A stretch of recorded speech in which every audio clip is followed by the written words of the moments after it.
Aujourd'hui, on parle de Cultive ta data, on aurait pu dire Cultive ta data et ton IA, mais avant de parler d'IA, c'est bien de passer différentes étapes et on va bien travailler sur cette maturité. Chacun n'est pas au même niveau d'expertise, d'expérience, de maturité dans son entreprise et il y a des jalons à passer et ça, on va le partager tout au long de la journée. Il y aura plein d'ateliers, plein de conférences qui vont nous permettre de mieux comprendre où en sont les entreprises en France.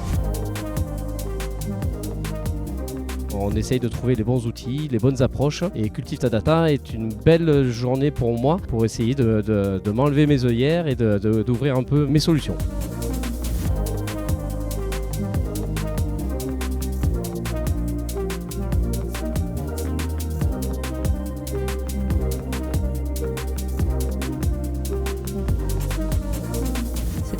Envoler ces ruptures récentes sur l'IA, ça a beaucoup animé les communautés à Montpellier, sur le site, etc. Donc là, il y a quelques acteurs effectivement qu'on a vus très actifs et très impliqués ces derniers temps. Et j'espère que ça va continuer.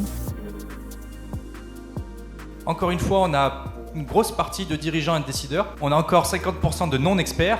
Montpellier attire. Au-delà du soleil, on a aussi des sujets intéressants à partager, donc les gens se déplacent. C'est la journée l'année dernière de Cultive ta data qui nous a permis de mieux appréhender et comprendre l'environnement data d'une entreprise et l'intérêt de travailler sur sa data. Ça nous a permis surtout de réfléchir, de confronter nos idées avec quelqu'un d'externe qui finalement contredit pour nous des certitudes et qui nous a permis de remettre en question un certain nombre de process, de procédés et de méthodes internes et en nous ouvrant aussi les yeux sur des choses nouvelles et possibles.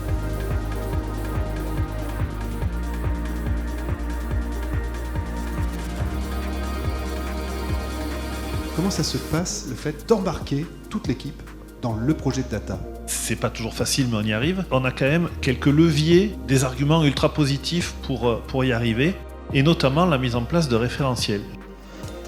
Je me sens élevée par la qualité des interventions, par la qualité de la pédagogie, la profondeur des explications, le côté très concret, pragmatique également de ce qui est présenté. Puis la dernière keynote, évidemment, qui amène sur un autre niveau. Les managers, les directeurs généraux et les ingénieurs sont les métiers les plus exposés à l'IA.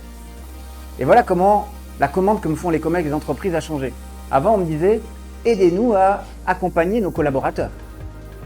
Maintenant, c'est « aidez-nous ». Ça amène des clés, je trouve, de compréhension, des éléments de langage qui permettent de se réapproprier les concepts et donc de les assumer avec encore plus de sincérité. On capte de la donnée. On a de plus en plus de masses de données. Les objets connectés, ils sont partout. L'humain ne peut plus traiter ces masses de données et donner du sens. Donc on a besoin d'outils d'automatisation. Et l'intelligence artificielle permet, en plus de traiter des données structurées, de traiter aussi des données non structurées. Et ça, c'est ce qui change tout dans nos métiers. On va vers une transformation et un usage donc plus utile finalement de l'intelligence artificielle.